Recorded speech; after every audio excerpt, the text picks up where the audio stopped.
Hi everybody, welcome to CSEC English Made Easy, exam prep, exam countdown, exam review. We started this in 2017, last year, where a couple of weeks before the exam we started counting down, and now in 2018 we're at it again.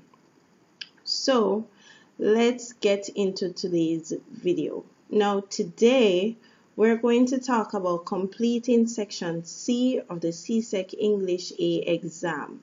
And basically section C is narrative writing. And we're going to look at the possible questions that you might get. Note, I said possible questions and I did not say actual questions. So we're going to look at those, how we approach it, what the examiner is looking for, all of these, and basically walk you through section C. Let's go.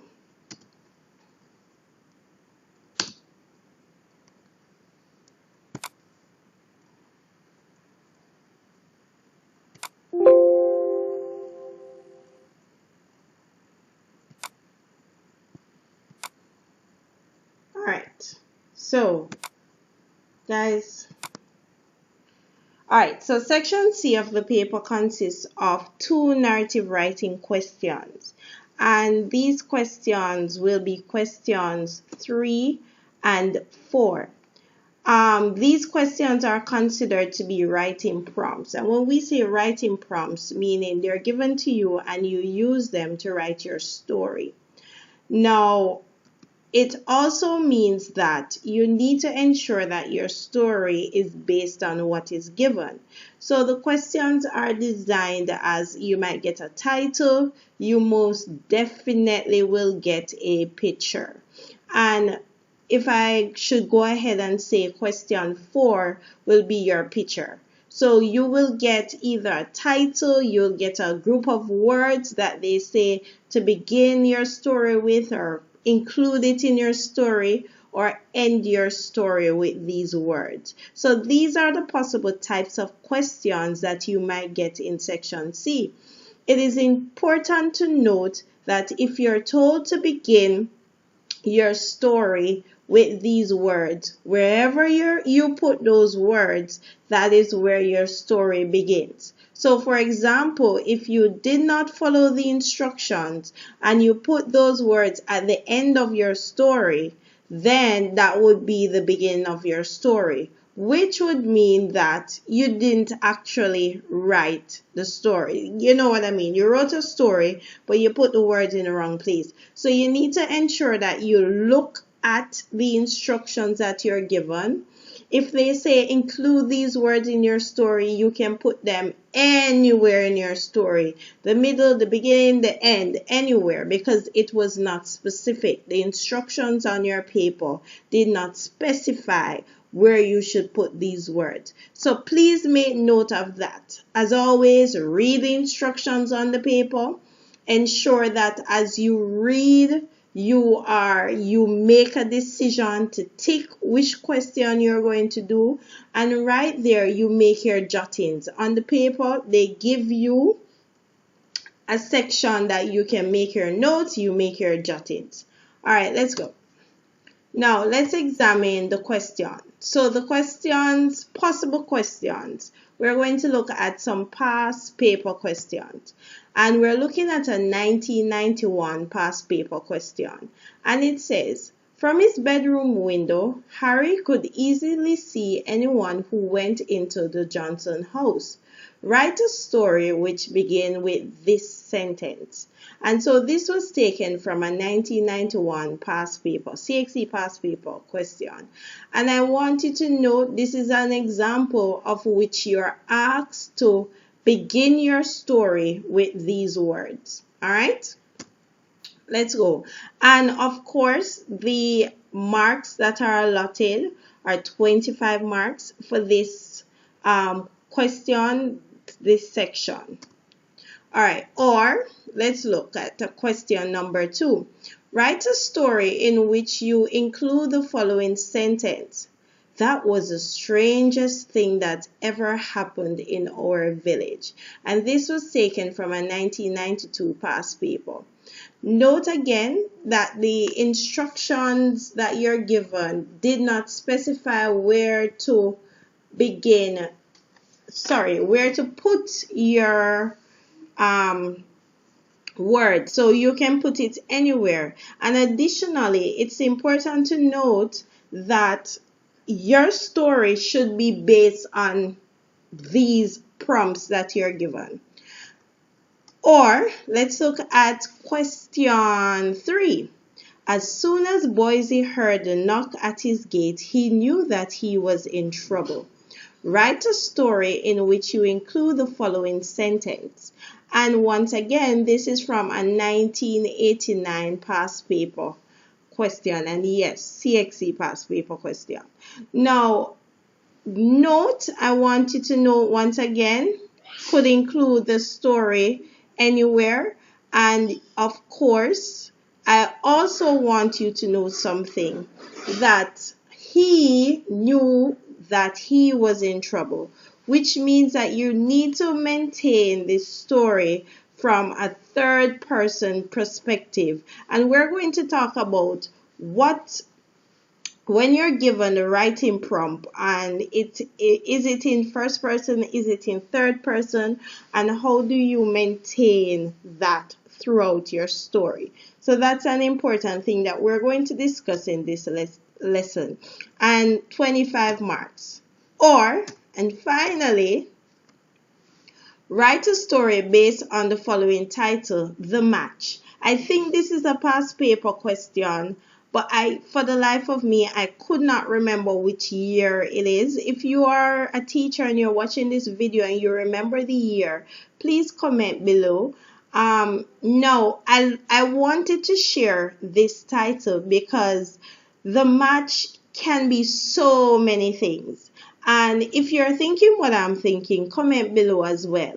Because when you think of the match, there are so many variations. It could be a football match. It could be a match, as in Jamaica we call it matches. And is it a fire situation? Could it be the match being a romantic match? And so there are so many variations to the question. So sometimes you're given a title, you can put a spin on the title, but remember that whatever spin that you put on it, the title of the story or the title you're given must be seen throughout the story that you're writing. So that is very essential. Now, let's look at the mark scheme. So let me go back a second. Now, I did not show you in these samples a picture, and I'm going to try and show you at the end of the presentation what a possible picture might look like. And now, guys, the picture can be anything, but it is important if you're going to write your story based on the picture. If you do not understand what is in the picture or what the picture is about, leave that question alone. And I hope you're understanding what I just said. If for you're unable to interpret the picture, it looks grainy, you have no idea what the picture is about, it is not safe for you to write a story based on that picture, because the picture must be seen throughout the story. I hope you're getting what I'm saying. It must be seen throughout the story. Next, let's look at the short story mark scheme. And the mark scheme that we're looking at is taken from the CXC syllabus. And it means that this is the mark scheme that will be used to guide in marking your story. Why is this important? You have to understand what the examiner is marking for in order to understand what you should put in your story. And so you might write the best story that you think it is in the world, but then it is not the best story, because what is in your story is not what the examiner is looking for. I don't know if you understand what I'm saying. So please make note.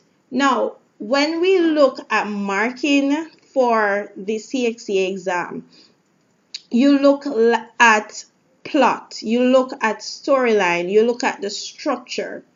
Now, I must say, and I did not say this before, previous year, for example, last year, we had 3 questions in the narrative writing section. And I think question 6 was descriptive writing. Descriptive writing is no longer on the CXC paper as a discrete by itself, as in you're asked to write a description. However, descriptive writing will come into your story in terms of how you describe your characters, how you describe your setting. It is very useful. So what you need to understand is that when you're writing a story, you need to have a plot. You need to have a clearly developed storyline. And I spoke about descriptive writing is because the difference between descriptive and narrative is that for descriptive, you don't necessarily need a plot and a conflict and a climax, all of those nice, wonderful things. But for a story, in order for it to be a great story, you need to ensure that you have your storyline, you need to ensure that you have your plot, your conflict, you have your rising action, all of these things coming out. And so I want you to make note that for some of you, you're excellent at descriptive writing. And so sometimes you're writing your story, you include beautiful descriptions and you're showing us a picture. But at the same time, you have neglected to include your storyline, your plot, your action, your structure, your conflict, your all of these things that makes it a story. And so you need to remember the distinction. So I hope I didn't go way off on a tangent, but hopefully you understand what I'm trying to say. And so let's go into it some more. Links must be maintained appropriate to word choice of technique. So you have to ensure that you make the connections. You ensure also that you have your conflict and it is resolved satisfactorily. But there is also a thing somebody might be saying, but what about a cliffhanger? Sure, you can have a cliffhanger in your story. You can have a twist in your story. There is no problem. But in the story, it needs to be seen a good progress, basically it makes sense and you see the conflict being developed. Action must be satisfactorily concluded. Same thing they're saying. Even though you're going to have a twist, it shouldn't be it's just left there and you're like, what just happened? Literally you're walking along the road and somebody just throw you off a cliff. Yes, and you're like, wait, how did we get here? That's what I'm talking about. So although you might decide that you want to put a cliffhanger, you want to put a twist, it must make sense. The reader must be like, okay, I'm lost. It must be a smooth transition. Action events must be clearly motivated. For example, there must be some plausible reason for the things that happen. And just as I was saying, you cannot start your story and the guy is in a plaza and then he ends up in his home and then he's at the beach. No, everything must flow. Everything must be plausible. It must make sense. And the reason why I love narrative is, think of your favorite movie. What makes it your favorite movie, besides the gore, besides the action, besides all of that? A lot of times it's because of the plot, because the action progresses in a way that you're like, wow, what's going on? Because it makes sense. because everything flows together to provide information, to entertain you. And so the same thing applies in your story. And please be reminded that although it seems like you're being asked to provide a lot, you still have a set amount of time to write your story. You still have a set number of words. And so I'm not expecting you to write 10 pages of story, but I'm expecting you to think. And so think about what it is you want to write quickly. Think about what kind of conflict, and then put those on paper. So before you even write, you have to have an idea of what you want to write, what your story will be about. And note, setting must be established. For example, there must be a clear indication of where and when the action takes place. So must have a setting. I love to say to my students, just before you get into the meat of the matter and you get all caught up and you forget what you're supposed to write, start with your setting or your description of your character. Start your story off with your setting or a description of your character, or both. And so right off the bat, the reader has an idea of where the story is, and allow the reader to see the link between the setting and the story. And I love to say this: if you're writing a scary story, it's going to be gory, it's going to be really scary, it cannot be that your setting is so light and airy and the reader doesn't see the connection between the setting and the plot. So the reader needs to ensure that they see a connection between the setting and the plot. And so please ensure that there is some kind of connection there. Now, what else are we looking for in our mark scheme? We're looking for characterization. And what is characterization? And simply put, characterization is a process by which a character appears to be believable. The action, what the character says, it appears to be a real person. And sometimes we read stories and we read books and we say, Jesus, that coming like an uncle that I know. That is like my best friend. That's like my neighbor. That's because the character is believable. And so that's something that CXC is looking for. Any change in character, for example, personality, behavior, must be clearly established. So know why it changes. Know, well, the story starts and the character is a good guy, and then off the bat he turns evil, and then the reader's like, wait, what just happened? And so basically, I want you to understand that a recurring theme is that everything should be clearly developed. Everything should make sense. Everything should link. And the reader should not be left to kind of, okay, I don't get what's going on right here. Characters must be significantly developed. And I think I spoke about that. Dialogue. Oh my God. Let me tell you something. Students love to write dialogue just to write dialogue. Dialogue has a purpose. And for those of you, if you don't know what dialogue is basically a conversation between two characters. But dialogue, you don't need to put in dialogue just to say, okay, I have dialogue in my story. You use your dialogue so that it is functional. So for example, you're having a conversation between two characters, and from that conversation, we realize that, okay, John and Ben is talking. John is running away because he does not want his father to know that he borrowed the car and the car got crashed.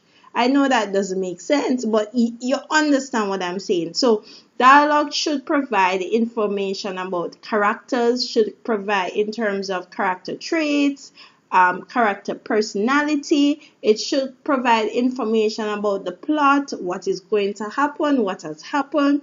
or it can add to the atmosphere, the mood of the story. So if you're going to include dialogue just because, okay, teacher taught me about dialogue and I need to have a dialogue in my story, it's not going to work. Not going to work. And so please remember that as you continue in the process. All right, continuing mark scheme, organization. And so let us realize, take a minute. So you realize that you're marked for content, which includes the information that is in your story, and then you're also marked for organization, which includes how you structure your story. And so the organization of your story must be logical and effectively sequenced. And I think by now you're getting an idea of what it is when we say logical organization. Now, the use of language, and then we look at the grammar, your word choice.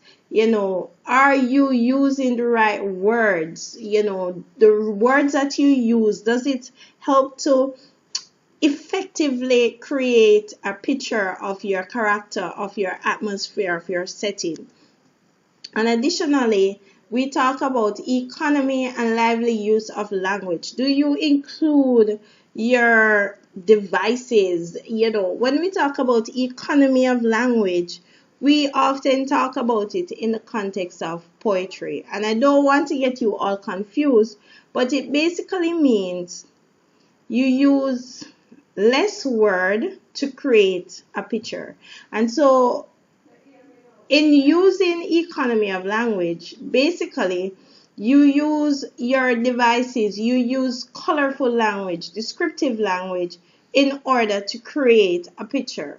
And you're going to use language in such a way that you don't need to go around the bush, round the road, up the road, down the road to come back to create a picture. You're going to use it in a way that it is compact, and the sun kissed the sky as he walked into the garden.